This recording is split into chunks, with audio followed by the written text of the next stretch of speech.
እንደምን ከረማችሁ ውድ ተመልካቾች። ዛሬ የብልጽግና ልቀት ወይስ የጦርነት ድቀት በሚል ርዕስ ሀሳብ ለመስጠት ቀርበናል።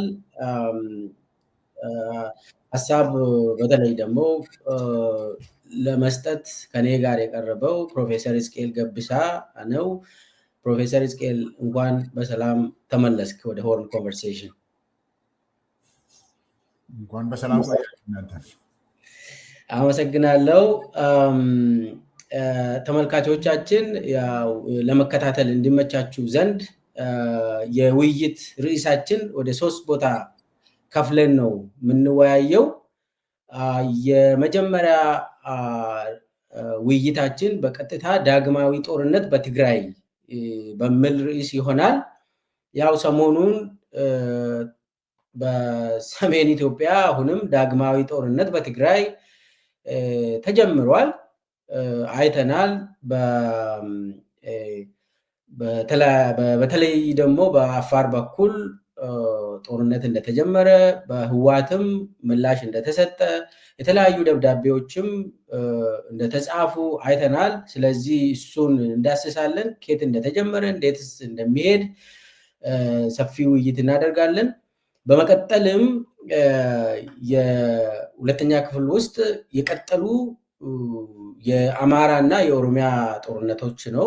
በአማራ ክልል እና በኦሮሚያ ክልል የቀጠሉ ጦርነቶች ያው የምናውቅ ጉዳይ ነው። ነገር ግን ለየት ባለ ሁኔታ ጦርነቶች ከቅርብ ጊዜ ወዲህ በሁለቱም ክልሎች እየተካሄዱ ነው።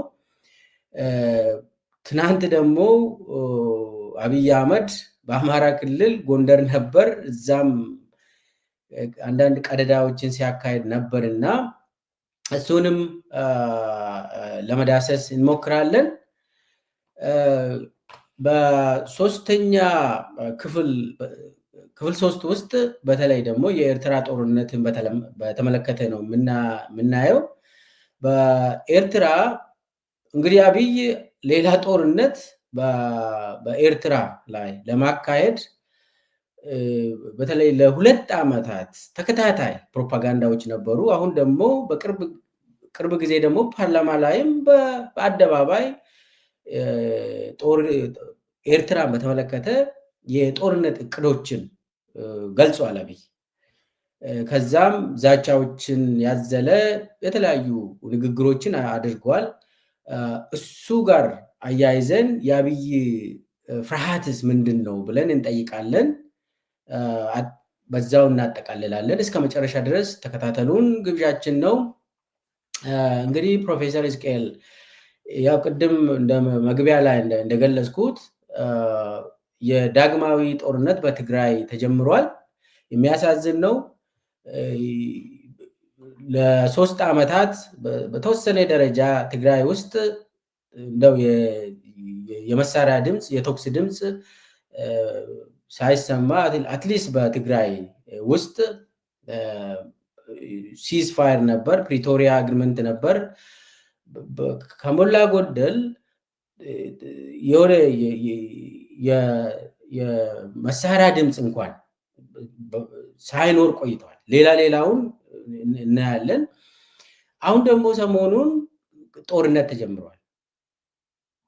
ጦርነት እንደተጀመረና ከዛም አልፎ በድሮን ሁሉ የትግራይ ኃይሎች እንደተመቱ የትግራይ ክልል ፓርቲም መንግስትም ይህንን አሳውቋል።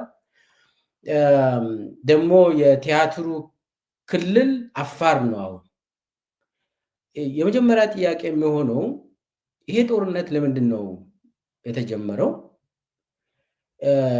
የትግራይ ጦርነት ዳግማዊ የትግራይ ጦርነት አይቀሬ ነበር ወይ? የፕሪቶሪያ ስምምነት ያው ሞቷል ብሎ አብይ አውጇል። የትግራይ ጦርነት አይቀሬ ነው ወይ? በአብይ በኩል ለምንድን ነው በአሁኑ ሰዓት የተጀመረው? እንዴትስ ነው የገመገምከው አሁን የተጀመረውን የትግራይ ጦርነት? መልካም። ያው የትግራይ ጦርነት እንግዲህ ባለፉት 7 ዓመታት ብልጽግና ኢትዮጵያን ባስተዳደረበት ዘመን በኢትዮጵያ ውስጥ ካለው የእርስ በርስ ጦርነት አንድ አካል ነው። በጣም አውዳሚ የነበረው ነው።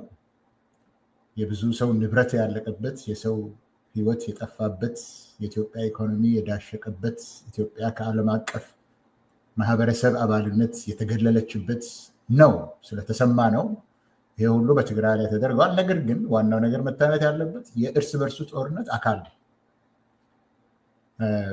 የዓለም አቀፍ መንግስታት የሆኑ ድርጅቶች ስለገቡበት እና በፕሪቶሪያ ስለጨረሱት ለጊዜው በትግራይ ውስጥ የነበረው ተኩስ ቆሟል። ፕሪቶሪያም ቋሚ ተባለ እንጂ ያው የተኩስ አቁም ስምምነት ነው የነበረው። ተኩስ አቁም ነው፣ ተኩስ አንታኮስም ነው። ሌሎቹ ጉዳዮች ግን የፖለቲካን የሚመስሉ መግባባትን፣ ህወሓትን ወደ ፖለቲካ ሜዳው የመመለሱ፣ ትግራይን ከኢትዮጵያ ጋር አንድ የማድረጉ ስራ ተትቷል። ያኔም የተነጋገሩበት ጉዳይ አይደለም። ይሄ ተኩስ ለማቆም ውድመቱን እና ድቀቱን ለማለዘብ ነው የተሰራው። ያንን አድርጓል። ተኩስን አቁሟል። ጦርነትን አቁሟል። ነገር ግን ሰላምን ለማስፈን የሚያስፈልጉ ነገሮች ማለትም ጦርነቱ እንዲጀመር ያደረጉ ምክንያቶች ምንም ፍቺ ስላላገኙ ትግራይ ውስጥም ጦርነት ቆሞ ነበር ወይ ለሚለው ተኩስ ቆሞ ነበር። ጦርነቱ ግን ቀጥሏል። ምክንያቱም ጦርነት በተለያየ መንገድ ነው የሚገለጸው። መታኮስ ትችላለህ። የቃላት ጦርነትም አለ፣ የሳይኮሎጂ ጦርነትም አለ። በሌላ በኩልም ጦርነቱን በፊትም በኖቨምበር 2020 ከመጀመሩ በፊትም እኮ ትግራይ ውስጥ እና በፌደራል መንግስቱ መካከል ነበሩ ጦርነቶች። ማዕቀቡ አስቀድሞ ነው የተጣለው። መንገድ ሲዘጋ እንደዚህ ሁሉ በሁለት ተፋላሚ ወገኖች መካከል እንደ አክት ኦፍ ዎር ነው የሚቆጠሩት። ተኩስ ባይኖርም ጦርነት ሊኖር ይችላል። የጦርነት ድባብ አለ። ያ አልተቋረጠም ለማለት ነው። ይህንን የምለው ብልኬሳ ከ2018 የብልጽግና መንግስት ወደ ስልጣን ከመጣበት ጊዜ ጀምሮ አልተቋረጠም። አሁን የጠየቀኝ ለምንድን ነው ይሄ ነገር አይቀሬ ነበር ላልከው፣ በቀጥታ ቋንቋ ይሄ ጦርነት አስፈላጊ አልነበረም። በመጀመሪያም የፖለቲካ ችግር በፖለቲካ መንገድ ሊፈታ ይችል ነበረ። ነገር ግን ጦርነቱ የሚፈጠረው በብልጽግና ፕሬዚደንት አእምሮ ውስጥ ነው። ሊገሉኝ ነው፣ ሊያጠፉኝ ነው፣ ስልጣኔን ሊወስዱብኝ ነው፣ የሚያጠፉኝ እነሱ ናቸው ብሎ ስለሚያስብ ሌሊት እንኳን ተኝቶ ስለማያድር ከተፈጠረበት ጊዜ ጀምሮ የኢትዮጵያ የሰውየው እናት ንጉስ ትሆናለህ ብላ ከነገረችው በኋላ የእሱ የሃይማኖት ተጋሪዎችም ደግሞ አንተን የሚነቀንቅህ የለም፣ አንተ የተመረጥክ ነህና የሚነቀንቅህ የለም፣ ሁሉም ማድረግ ትችላለህ፣ ስልጣን ላይ ደግሞ ለ1000 ዓመት ትነግሳለህ ያሉትን ነገር እንደ እውነት ስለተቀበለው ይሆናል ብሎ ስለተቀበለው ማንም ሰው ከሱ ጋር የእሱን ስልጣን አሁን ላንተ ነው እንደምነግረው ይሄንን እንዲያውም ስልጣኑን የሚቀናቀን ሰው ካገኘ ከጠረጠረ ከፈራ ሊያጠፋ ነው የሚፈልገው። ግለሰብንም፣ ድርጅትንም፣ ክልልንም ማንንም ስልጣኔ ላይ ይመጣሉ ብሎ ከፈራ የሚኖረው ለዚህ ነው የብልጽግና ፕሬዚደንት የሚኖረው የኢትዮጵያ መሪ ለመሆን ነው። ኢትዮጵያ መሪ ካልሆነ በህይወት መኖር የሚችል አይመስለው። እንደዚህ ነው ያደገው፣ እንደዚህ ነው የሰለጠነው፣ ይህንን ሲያስብ ነው የኖረው። ገና ጠቅላይ ሚኒስትር ቢሮ በገባ ቀን አንተን ራስህን ጠርተው ይህንን እኔ ነኝ ስልጣኑን ያገኘሁት፣ በራሴ ጥረት ነው ያገኘሁት፣ ልትቀማኝ አትችልም፣ አንተም ፊት ለፊት የምትቆም ከሆነ አርዳሃለሁ ነው ያለው አይደለም። ይሄ እንግዲህ በአንድ ሰው ደረጃ የተነገረው በክልሎችም በሌሎች የፖለቲካ ኃይሎችም ዘንድ የሚታሰብ ስለሆነ ጠቅላይ ሚኒስትር ካልሆነ መኖር የሚችል ስለማይመስለው በህይወት መኖር የማይችል ስለማይመስለው የሚፈራውን ሁሉ ለማጥፋት ይፈልጋል።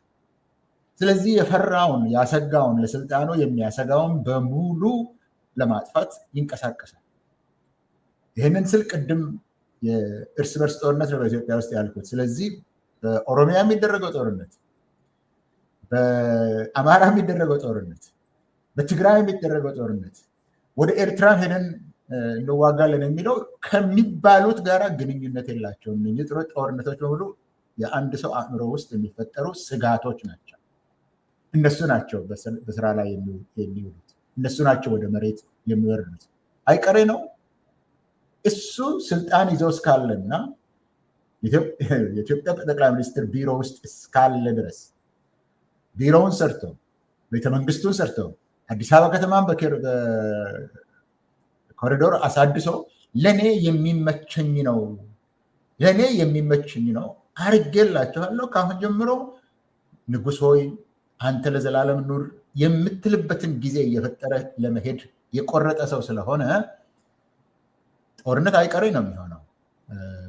ማንም ለመብቱ መታገሉ አይቀርም። ስለዚህ በኢትዮጵያ ሕዝብ ፍላጎት፣ በተቃዋሚዎች ፍላጎት ሳይሆን በሱ አእምሮ ውስጥ የሚቀሰቀሰው ስጋት እስካለ ድረስ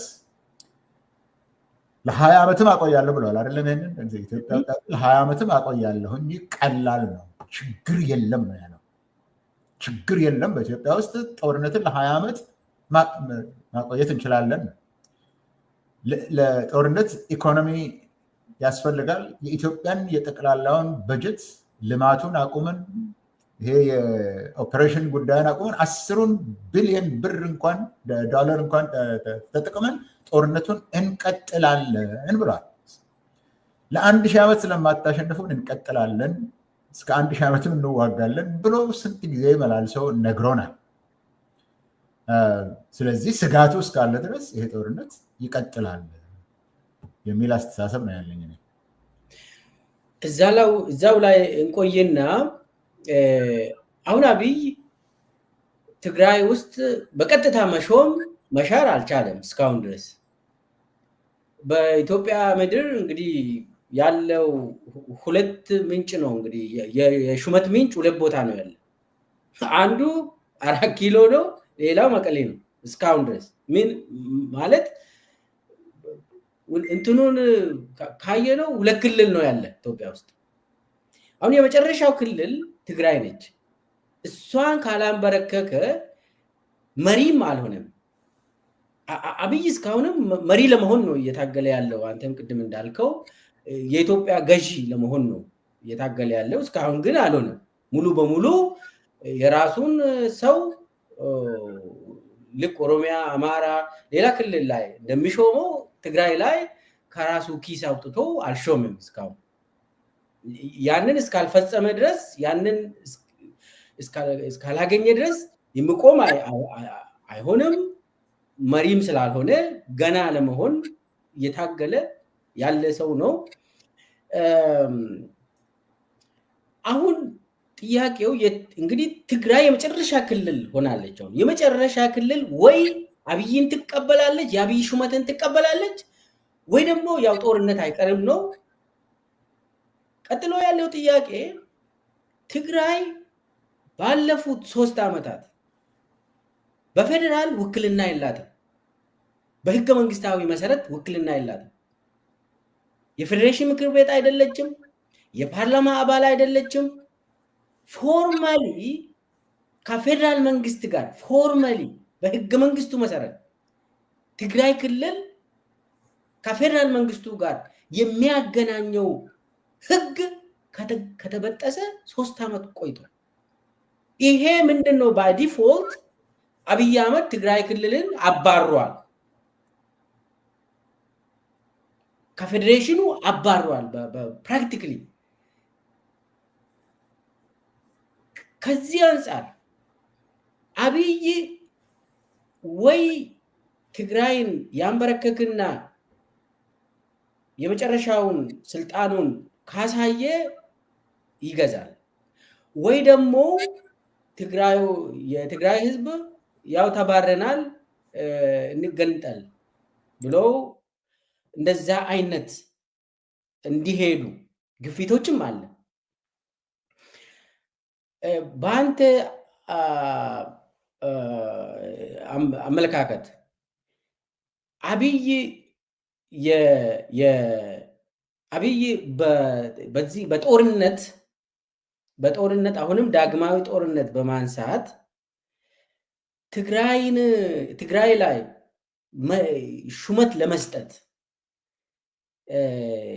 እንግዲህ ይሄ የፖለቲካ የመጀመሪያ የብልጽግና ፕሮጀክት ነው። አሁንም ያ ፕሮጀክት አልቆመም ወይ? በፕሪቶሪያ ስምምነት ተስማምተዋል። ያ የብልጽግና ፕሮጀክት የንግስና ፕሮጀክት አልቆመም ወይ? ይሾማል ወይ ትግራይን ያባራል ብለህ በዛ ደረጃ ነው አንተ የምታየው?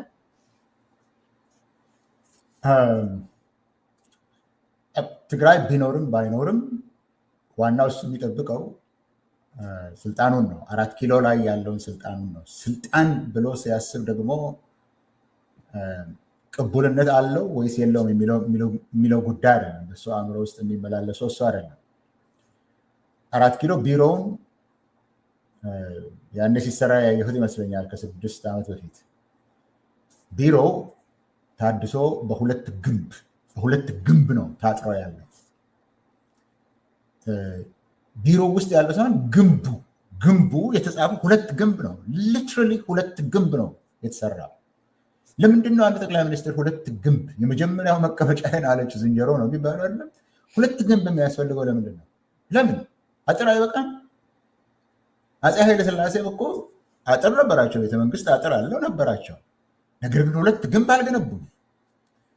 ደርግም 2 ግንብ አልገነቡም። ስለዚህ የስልጣኑን መቀመጫ የጠቅላይ ሚኒስትሩ ቢሮ ያለበት ቤተመንግስት ያለበትን በ2 ግንብ ሲገነባ ምን እያደረገ ነው ያለው? አእምሮ ውስጥ ያለውን ነው የሚሰራው ልላቸው ነው። አእምሮ ውስጥ የተፈጠረውን ነገር ነው። ስጋት ሊደርስበት የሚችለው በ2 ግንብ የታጠረው ስልጣኑን ነው የሚጠብቀው። አንድ ነገር ልጨምር እዛው ላይ ይቅርታ፣ የሱ ቢሮም በአብይ አሻራ ብቻ ነው የሚከፈተው። ለንጽህና እንኳን ለክሊኒንግ ለምናምን ነገር አብይ ራሱ ነው የሚከፍተው። ይሄ ሌላ ቁልፍ የለም፣ በራሱ ጣት ብቻ ነው የሚከፈተው የሱ ቢሮ። በጣም ጥሩ። አሁን እሺ፣ ከቢሮው በገዛ ራሱ ጣት፣ ቤተመንግስቱ በ2 ግንብ፣ ከቤተመንግስቱ ጎን ደግሞ በየጊዜው እየጠራቸው ዘይት ምናምን አከፋፍልላቸዋለሁ የሚለው ቤትም ሰርቼላቸዋለሁ የሚለው ቤት የሰራው ለሰዎች ግድ ስላለ አይደለም። እዛ አካባቢ እሱ ቤት ሰርቶ እሱ የመረጣቸው ሰዎች ብቻ እሱ ሊቆጣጠራቸው የሚችሉ ሰዎች እንዲኖሩ ነው። ሌላውን በሙሉ ገፍቶ ለማውጣት ነው። እዛው ማለት ነው። እዛው ቤተሰብ አካባቢ ይሄ ቀበና ምናምን አካባቢ አይደለም የአሮጊቶች ቤት የተሰራው ሰራሁ ብሎ የሰራው ያ ሁሉ ተቃዋሚ ሊሆን የሚችለውን የመግፋት ስራ ነው የሚሰራው ያለው። አዲስ አበባ የፈረሰው ካዛንቺስ ነው የፈረሰው 4 ኪሎ ነው መጀመሪያ ላይ እስከ ፒያሳ። በአጋጣሚ ነው ይመስልህ? በአጋጣሚ ነው ይሄ የተደረገው መጀመሪያ። ይሄ ደግሞ ለጊዜው ነው እንግዲህ። ከዛ ግን ስጋት ያለበት ሰው ጫካ መውጣት አለብኝ፣ እዛ የካ ጠራራ ላይ ወጥቼ ሰው የማይደርስበት ከውጭ የሚመጣ ሰው እንኳን ለጉብኝት ሲመጣ ከተማም አይገባበት፣ ከቤተመንግስት ከአየር ማረፊያ እስከ ቤተመንግስት ቀጥታ ብቻ የሚሄድበት። ይሄ ሁሉ የምታየው ከስጋት የመነጨ ነው፣ ከስጋት የሚመጣ ነው። አሁን ትግራይን ለማስኬድ ይፈልጋል ለሚለው ነገር እስከዛ ድረስ አርቆ አያስብም። እስከዛ ድረስ ትግራይ ትቆይ ወይ ትግራይ ኢትዮጵያ ውስጥ ትቆይ ወይ እንደዛ ብለስ አያስብም። የሚያስብ ቢሆን ኖሮ 20 ዓመት ጦርነት አስቀጥላለሁ የሚል ነገር ከአፉ አይወጣም ነበር። የሚያስብ ቢሆን ኖሮ ሁሉን ነገር አቁመን ይሄ የልማትን ጉዳይ የመንግስት ስራን የህዝብን መተዳደሪያ እነሱን በሙሉ ቀጥ አድርገን አቁመን እንዋጋቸዋለን የሚል ነገር ከአንደበቱ አይወጣም ነበር። አብይ እኔ እንዳልኩት የሚኖረው በህይወቱ የሚኖረው በስልጣን ላይ ካለ ነው። ሎክ ከተፈጠረ ጀምሮ ወደ ስልጣኑ ለመሄድ ነበር የሚታገለው የነበረው። እዛ ቢሮ ከገባ ደግሞ እዛ ምን ያህል በህይወት እቆያለሁ ነው ጉዳዩ። በህይወት የመቆየት ጉዳይ ነው ያለው። ሳይኮሎጂ በህይወት የመቆየት ጉዳይ ነው። ስለዚህ የትግራይ ከኢትዮጵያ ጋር መሆን ወይም የሶማሌ ክልል ከኢትዮጵያ ጋር መሆን የእሱ ካልኩሌሽን ውስጥ አይመጣም። አሁንም የአዲስ አበባ ወርሎርድ ነው። ሁሉም ቦታ ይዞ አይደለም የሚኖረው። እሱ አእምሮ አይወጣም። ስለዚህ ያ ግድ የሚለው አይመስለኝም። አሁን አንተ የተናገርከው ነገር አለ። በትግራይ ከኢትዮጵያ ጋር ያለችው የኢትዮጵያ ህገ መንግስት እነሱ ወደዱትም ጠሉትም የኢትዮጵያ ህገ መንግስት የሚለው ነገር አለ። የኢትዮጵያ ብሔር ብሔረሰቦች በራሳችን ተነሳሽነት በራሳችን ፍላጎት በገዛ ፍላጎታችን የህግ በላይነትን እና የህግ በላይነት ያለበትን የኢኮኖሚና የፖለቲካ ማህበረሰብ ይህን ያመጣህበት ምክንያት አለኝ። ትክክል ነው። አንተ እንዳልከው ፎርማል በሚባለው መንግስት ህገ መንግስት አይደለም ትግራይን ከኢትዮጵያ ጋር አያይዞ ያለው ፎርማል ነው። እውነት ነው እሱ። በፌዴሬሽኑ ውስጥ ተወካይነት የላትም። እውነት ነው እሱ። ይህን ለይቸው ነው የምለው። ህገ መንግስቱ የትግራይን ክልል በኃይል ሰው ቀምቶት የሆነ ሽፍታ ቀምቶት ያ እስካሁን ድረስ እንዲቆይ ተደርጓል። በህገ መንግስቱ መሰረት አይደለም ያለችው። በህገ መንግስቱ ያለችው ትግራይ በመሬት ላይ የለችም። ከደቡብም አሁን ደግሞ ከአፋር በኩልም ከምዕራብም በኩል በህገ መንግስቱ ያለችው ትግራይ እንደ ክልላዊ መንግስት የለችም። የትግራይ መንግስት ደግሞ በኢትዮጵያ ውስጥ ተወካይነት የለውም። በኢትዮጵያ መንግስት ተቋማት ውስጥ እነሱ ፎርማል ናቸው። ሀገርን ግን ሀገር የሚያደርጉት እነሱ አይደለም። ሀገርን ሀገር የሚያደርጉት እነዚህ አሁን የጠቀስናቸው የመዋቅርና የህግ ጉዳይ አይደለም። ሀገርን ሀገር የሚያደርገው ባህል ነው። በባህል አንድነት አላቸው። አንድ ሀገር ውስጥ የባህል አንድነት በጣም አስፈላጊ ነው። ሀገሩ የኔ ነው ለማለት የተለያዩ ባህሎችን ቢሆኑ ደግሞ የጋራ ባህል ደግሞ አለ። ዶሮ ወጥ ከየት እንደመጣ አላውቅም እንደ ባህል ከወሰድኩት። ነገር ግን አሁን የኢትዮጵያ ባህል ነው። ክትፎ ምናልባት ከጉራጌ ነው የመጣው። ነገር ግን አሁን የኢትዮጵያ ባህል ነው። የጋራ ሆኗል። የጋራ ባህል ሆኗል።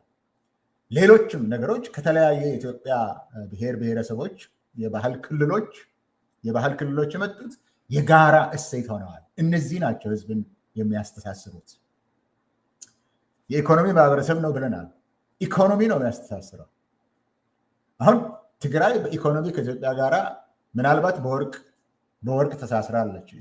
እሱም ቢሆን በቀጥታ ከብሔራዊ ባንክ በኩል የሚያልፍ ሳይሆን በሌላ በኩል የሚወጣው ይብሳል። የኢኮኖሚ ማህበረሰብ አንድን አገር ያደርጋል። ኔሽን ያደረገው ይሄዳል። ከታሪክም እንደምንማረው ወይም የጋራ ሳይኮሎጂ ይኖረሃል። የጋራ ስነ ልቦና ይኖረሃል። አገሬ ነው የምትለው።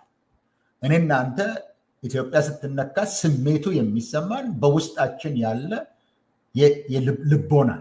የልቦና መዋቅር አለን። የጋራ የሆነ ልቦና መዋቅር አለን። ወይ ታሪክ ነው አንድ የሚያደርግ። አሁን የኢትዮጵያ የጠቀስኩት ወይ ሃይማኖት የጠቀስኳቸው ነገሮች በሙሉ ትግራይ ውስጥ ነው ያሉት።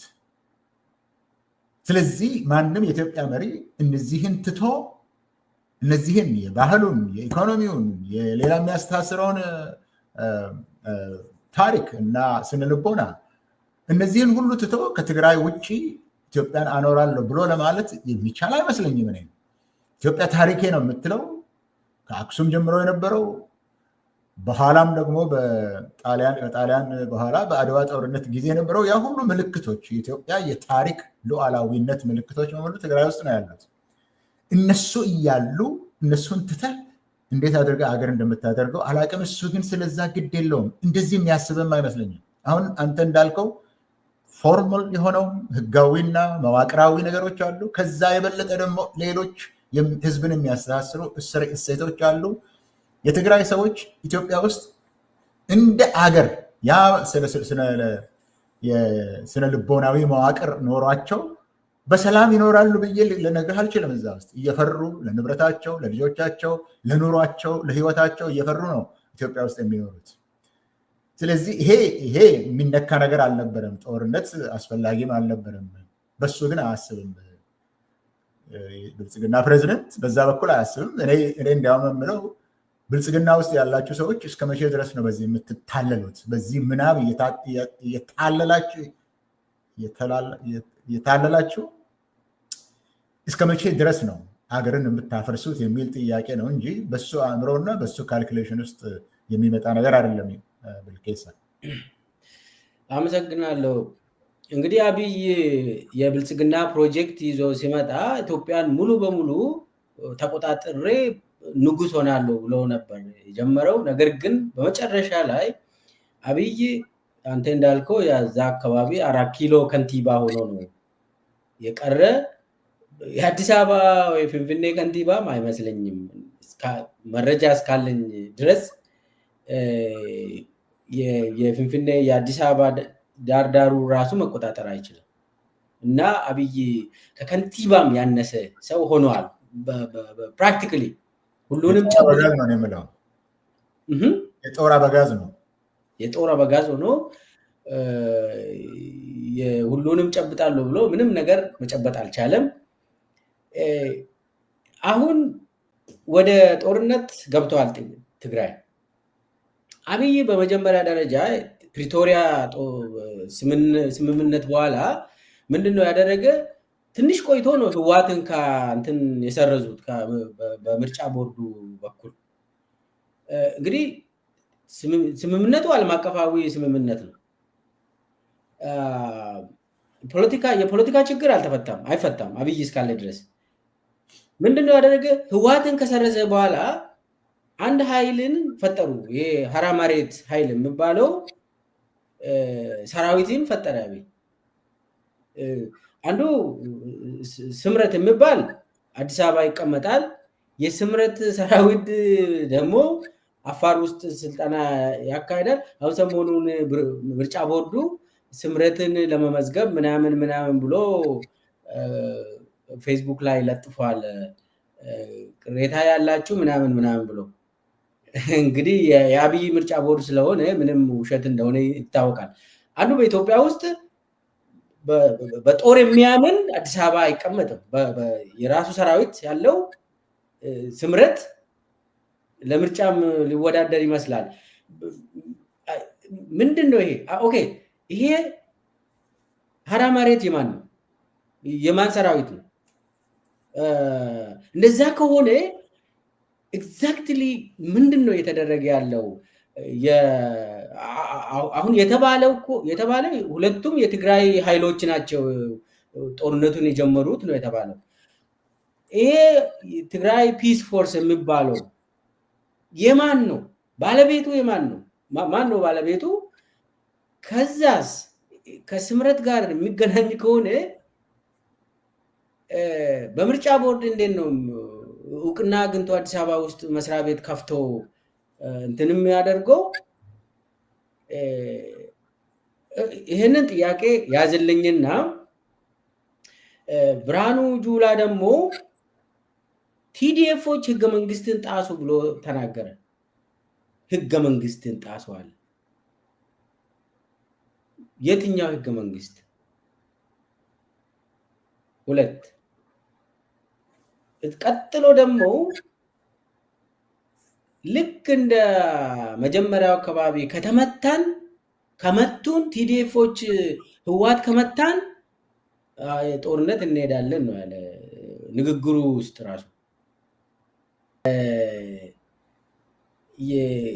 የትግራይ ልጆች በግድ ነው በቲዲኤፍ በህወሓት የሚመለመሉት የሚለውን በኋላ ወደ ኦሮሚያና ወደ አማራ ክልል ዳሰሳ ስንመጣ እንጠቀማለን። ነገር ግን አሁን አጠቃላይ ከትግራይ ወጣቶች ትግል የጀመራችሁት ማለት ጸረ ህወሓት ትግል የጀመራችሁት አላችሁ ብሎ ተናግሯል። በሌላ ጊዜ ደግሞ ተገንጠሉ ብሎም ተናግሯል ይሄ ሰውዬ። ስለዚህ የኔ መጀመሪያ ጥያቄ ያነሳሁትን ጋር አያይዘ አሁን ጦርነቱ የተጀመረው የአብይ ሰራዊት ተጠቅቷል። ለምንድን ነው ጦርነቱ የተጀመረው? ትንሽ በዛ ይላል መሰለኝ። አንድ ላይ እንደሚመች አድርግ። በመጀመሪያ ደረጃ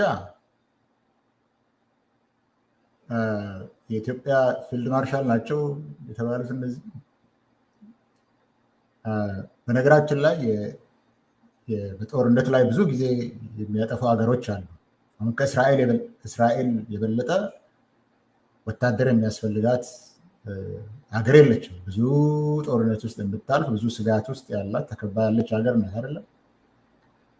በቂ ትምህርት ያላቸው በቂ የወታደር እውቀት ያላቸው መሪዎች ከእስራኤል ከአይዲኤፍ ወጥተዋል ብዙ። ከዛ የበለጠ የለም። ነገር ግን ፊልድ ማርሻል የላትም። የአይዲኤፍ ፊልድ ማርሻል የለውም። ሙሉ ጀነራል እንኳን የለውም። እስካሁን ድረስ ትልቁ የእስራኤል የቺፍ ኦፍ ስታፍ የሚሆነው እያንዳንዱ እስካሁን ድረስ ያለው ትልቁ ማዕረግ ሉተናንት ጀነራል ነው የእስራኤል። ይህንን የምለው ለምንድን ነው? ፊልድ ማርሻል ብሎ ለኢትዮጵያ ወታደር ራሱ መስጠቱ ራሱ ከመጀመሪያውም ጉቦ ነው ልልክ ነው። ገና ከመጀመሪያውም ጉቦ ነው እንጂ በኢትዮጵያ ውስጥም አልነበረም። በኢትዮጵያ ውስጥ ስንት ሰው ፊልድ ማርሻል የሚል ማዕረግ እንዳለው? አንዱ ንጉሱ ናቸው። ሁለተኛው የኢትዮጵያ ታሪክ ይሄኛው ነው። አሁን አፍሪካ ሀገር ውስጥ የፊልድ ማርሻል ያላቸው አሉ። አሁን ግብፅ አሁን የላትም። በፊት ግን አሁን ፕሬዚደንት የሆነው ፊልድ ማርሻል ነበረ ሆኗል። የዛ እንትን አለ። ቻይና 6 እንትንም አላቸው። 6 ኮከብ የሚልም አላቸው። 5 ኮከብም አላቸው። 6 ኮከብ ለማኦ ሴቶንግ ሊሰጥ ነበር እንጂ አልተሰጠም። 5 ኮከብም 1955 ነው ቻይናዎች የሰጡት። አሁን ቻይናን የሚያክል ጦር ፊልድ ማርሻል የለውም። አሜሪካ ማርሻል የሚል ማዕረግ የላቸውም። ነገር ግን 5 ኮከብ ያላቸው፣ እንዲያውም ማርሻል ያልተባለበት የመጀመሪያው የተጠቆመው ጆርጅ ማርሻል የሚለው ሰው ስለነበረ እንዴት እናድርግ፣ ኮንግረሱ ሲናገር እንዴት እናድርግ፣ አሁን ማርሻል ልንለው ነው ወይ ብሎ ችግር ስለተፈጠረባቸው ጆርጅ ማርሻልን ፊልድ ማርሻል ማለት ስለሚያስቸግረን ሌላ እናደርግ ብለው በአሜሪካ ውስጥ ጀነራል ኦፍ ዲ አርሚ ነው የሚባለው፣ ያንን ስም ነው ያለው። እነሱም በሁለተኛ የዓለም ጦርነት እና በማግስቱ የነበሩ ናቸው። ከዛን ጊዜ ወዲህ አልተሰጠም። የአሜሪካንን የሚያክል ጦር ፊልድ ማርሻል የለው።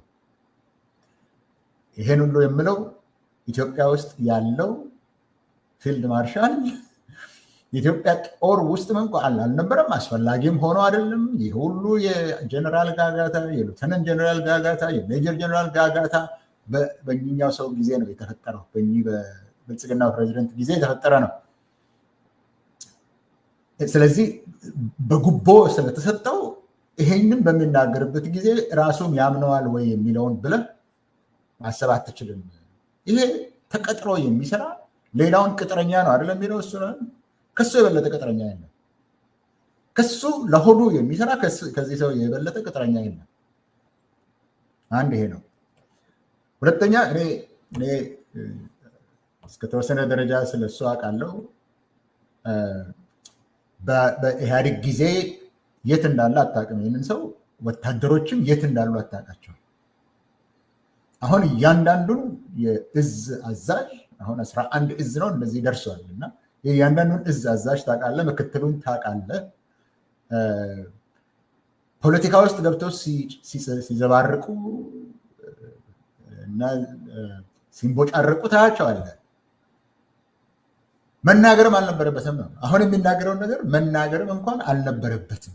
የፖለቲካ ጉዳይ የእሱ ጉዳይ አይደለም፣ መሆን አልነበረበትም። ሲታዘዝ ወታደር ከሆነ የፖለቲካ መሪዎች የሰጡትን ወታደርን ተቀብሎ ስራ ላይ ማዋል ህጋዊ ከተሰጠው እንደዚህ አይነት መንቦጫረቅ እኮ አያስፈልግም ነበር ለማለት ነው። የእሱ ስራ አይደለም፣ ግን ስራውን አያውቅም። ስራውን እንኳን አያውቅም። ስራውን ደግሞ ለማወቅ እውቀት የለውም። የደርግ ምርኮኛ የነበረ ሰው ስለሆነ እውቀት የለውም። ከዛ በኋላ የተማረው ነገር የለውም። ምናልባት አንዳንድ ጦር መርቷል። ስለዚህ ስለ ወታደራዊ ሳይንስ እና ዲስፕሊን የሚያውቀው ነገር ስለሌለው ዝም ብሎ ሁልጊዜ ሲያቀረሽ ይውላል ልልህ ነው። ይሄ ሰው የሚያገባውና የማያገባውን አያውቅም፣ ሊያውቅም አይችልም። ስለዚህ ዝም ብሎ ያወራል። ይሄ እኮ መነገርም እኮ የለበትም። እኔ እናንተ እኮ ስለዚህ መናገር እኮ የለብንም። የፖለቲካ መሪዎች የፖለቲካ ውሳኔ ሲያደርጉ ለወታደር ህጋዊ ትእዛዝ ሲሰጡ ወታደር ያንን ተቀብሎ መሄድ ነው እንጂ ያለበት ማውራትም የለበትም። ሶስተኛ ምርኮኛ ነው። ህወሓት ነው የማረከው። ምርኮኛ የማረከውን ለዘላለም አይረሳም። ለምን? እስከ ሞት ድረስ ያደረሰው ያዋረደው ስለሆነ። ስለዚህ የግል ችግር ነው ሰውየው ያለው ነው። ከህወሓት ጋራ ችግሩ ያለው በእውቀትና በአገር ጥቅም፣ በወታደራዊ ሳይንስ፣ በወታደራዊ ፖለቲካ፣ ወታደራዊ ዲስፕሊን ውስጥ ያለ ነገር የሚገዛ ሳይሆን ከውስጡ እሱ ራሱ ሊቆጣጠረው የማይችለው ድነት ስላለ ነው እንደዚህ የሚናገር። የሚያሳዝነው አሁን እዚህ ላይ የኢትዮጵያ ቺፍ ኦፍ ስታፍ ስለሆነ እኔ እናንተ እንኳን ለዚህ ላይ ለመነጋገር ጊዜ መስጠታችን ነው። የሚያሳዝነው ይሄ ነው። እነሱ ጦርነት ስላላቸው ጦር መሳሪያም ስላላቸው የኢትዮጵያን ኢኮኖሚ አንቀሳቅሰው ህዝቡንም አንቀሳቅሰው አንዱን የኢትዮጵያ ወገን ከሌላው ጋራ ሊወጉ የሚሄዱ ስለሆነ ለዛ ነው እንጂ የምናወራው ትኩረት እንኳን ልትሰጠው የሚገባ አይደለም። የሚናገረውን አያውቅም። ከተጠቃን ደግሞ ነው አይደለም ያለው። ህገ መንግስቱን አልጠበቁም። ከተጠቃን ደግሞ እንደ ሰሜን እዝ እኮ ያን ጊዜ የነበረው ተናግረናል። የሰሜን እዝ አይደለም፣ በዛ ምክንያት አይደለም የመጀመሪያው ጦርነት የሚባለው እኮ ሴትልድ ኢሹ ሆኗል። እሱ በዛ ምክንያት አይደለም ተብሏል በፊትም። እኛ ራሳችን ነን ብሎ በዚህ በሆርን ኮንቨርሴሽን ላይ እዛ የነበረ ሰው 2500 የኦህዴድ ካድሬ በተቀመጠበት የብልጽግናው ፕሬዚደንት እኛው ነን በተንኮል የለኮስ ነው ብሎ እሱን አያስታውስማ። ይሄ ለምንድነው የማያስታውሰው መሰለ? እሱ ራሱ የተናገረውን አያስታውስም። እንዲያውም ልጨምርበት፣ ስንት ጊዜ ነው የሰውዬ ትግራይን ሂዱ ያለው? ሂዱ አንፈልጋችሁም፣ ጠቅላችሁ ሂዱ ያለው ሰውዬ ያለውን አያስታውስም። ለምን? አሁን ከእውቀት ማነስ ብቻ ሳይሆን በገዛ ራሱ ላይ ቁጥጥር የለውም። እኚህ ሰውዬ ካለ አልኮል አይንቀሳቀሱም። አሁን ደግሞ ሌላ ስቲሙለንትም ወደ መውሰድ የገቡ ናቸው። አካላቸውን ተመልከት። ያለ ምክንያት አይደለም፣ ግን በእንትን ላይ አልናገርም። እና በሽታቸው አንዱ ሳይኮሎጂካል ነው። የምርኮኛ የበቀል መልሶ የጥቃት። ስለዚህ አይድኑም ከዛ። እኚህ ሰውዬ ያልሆነውን ነገር ሆነ ለማለት እኛ ራሳችንን የተነኮስ ነው የሚባለው ነገር ሰትልድ ሆኖ እያለ እንደገና ከተጠቃን አለ እንደ ሰሜን እዝ እዛ ውስጥ ትግራይ ውስጥ አለ ሰሜን እዝ የት ነው? ወደዚህ ወደ ሌላ ቦታ መጥተው እንዳያጠቋቸው እስከዚህ ድረስ በፉንስ ናቸው ብለው ስለሚያስቡ ነው። ኢትዮጵያ ሕዝብ እስከዚህ ድረስ አይገባቸውም ብሎ ስለሚናገር ነው እንደዚህ የሚናገረው። እንዴት አድርጎ ነው ትግራይ የሌለን የኢትዮጵያ ጦር ሊነካ የሚችለው? የለም። ለነገሩ ገብተው ኤርትራ ድንበር ላይ ሄደው ድንበርን መጠበቅ አለባቸው። ትግራይ የኢትዮጵያ አካል ነው ከተባለ ድንበሩን መጠበቅ አለባቸው በሰሜን በኩል። ነገር ግን የለም። የሌለውን ነገር እንዴት አድርገው ነው መልሰው ሊያጠቁን ይችላሉ የሚለው ብለህ የሎጂክ ጥያቄ መጠየቅ ትችላለህ። ግን መጠየቅ አንችልም። ለምን? አያስታውስም። የሚናገረው ሁልጊዜ እሱ ከዛ ከምርኮኝነት ጠባዩ ላይ የተነሳው የማይለቀው እስከሚሞት ድረስ ለመበቀል የሚሄድበት ጉዳይ ስለሆነ ነው እንጂ ምንም የሚቋጥር ነገር የለውም። ምክንያቱም ነገሮቹ አልተያያዙ። የትኛውን የኢትዮጵያ ጦር ነው የትግራይ ኃይሎች ሊወጉት የሚችሉት? ህገ መንግስት ብለዋል። ቅድም ላይ እናንተ ተነጋግረናል። ህገ መንግስቱ አንደኛ ኢትዮጵያ ውስጥስ እየተጠበቀ ነው ወይ? ህገ መንግስት አለ ወይ በኢትዮጵያ ውስጥ? ህገ መንግስት የበላይ ነው። እሱ ለህገ መንግስት ይታዘዛል። ይሄ ሰው የራሱ ለህገ መንግስቱ ይታዘዛል። እዚህ ላይ የሚናገረው አለ ኢትዮጵያ ውስጥ ህገ መንግስት። የትኛውን ህገ መንግስት ነው ትግራይ የምትጥለው? ህገ መንግስትን እኮ የምትጠብቀው እንደ አንድ ሰው ወይም ወገን የምትጠብቀው ይጠቅመኛል ብለህ ስትል ነው። የሌለበትን ትግራይ የሌለበትን ህገ መንግስት ምንም ጥቅም የማይሰጠውን ለምንም ነገር የማይጠውን ቢታዘዘው ባይታዘዘው ጥቅም ለሌለው ጉዳይ ላይ ህገ መንግስቱን ከነካችሁ ይላል። ህገ መንግስቱን ተጠቅማችሁ ውጣ ብሎ እንደገና ደግሞ መጥተው የሚናገረው ይሄ ነገር የሚመጣው ከነዚህ ሁለቱ በሽታዎች ነው። አንድ የምርኮኛ ሳይኮሎጂ አለ። ሁለተኛ አሁን በሽተኛ ናቸው። እሳቸው በሽተኛ ናቸው። ሲናገሩ አፋቸውን ልታይ ትችላለህ። ሲናገሩ አፋቸው ሊታይ ይችላል። በሽተኛ ናቸው። ፊታቸው ሊታይ ይችላል። ስለዚህ ሆስፒታል ነው እንጂ መሄድ ያለባቸው ይሄንን ሊነግሩን አይገባም ነበረ። ሆኖም ግን ይሄን ሁሉ ካልኩ በኋላ ሆኖም ግን ልንጠቃ ነው የሚለው አሁን በተግባር እኮ አየነው። በተግባር ያየነው አንተ አንስተዋል። ሀራ መሬት ብለሃል አይደለም እንዴ? ሀራ መሬት ትግራይ ውስጥ ነው ያለው። ሀራ መሬት ማለት እኮ በትግርኛ ነፃ መሬት ማለት ነው። ሀራ መሬት የሚለው በትግራይ ውስጥ አይደለ ያለው፣ አፋር ውስጥ ነው ያለው።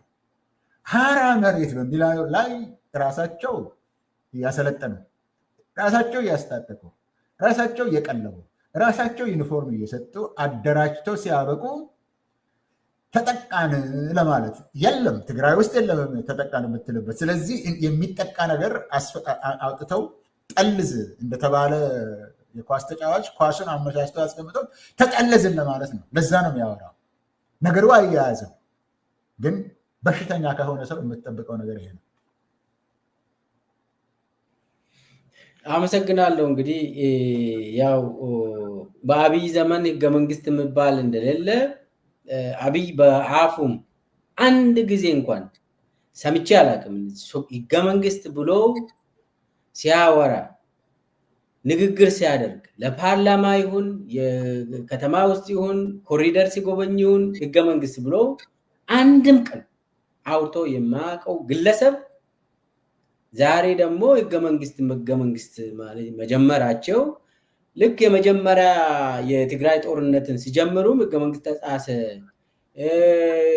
የሆነ ምርጫ ጨረባ ምርጫ አካሄዱ ህገ መንግስት በመጣስ ራሱ ህገ መንግስቱን ጥሶ አብይ ምርጫን አራዝሞ ትግራይ ክልል ምርጫ በህገ መንግስቱ መሰረት ስላካሄደ የጨረባ ምርጫ ብሎ ህገ መንግስት ተጣሰ ያለ በዛን ጊዜ አሁንም ተመሳሳይ ዜማ እያሰሙ ይመስላል።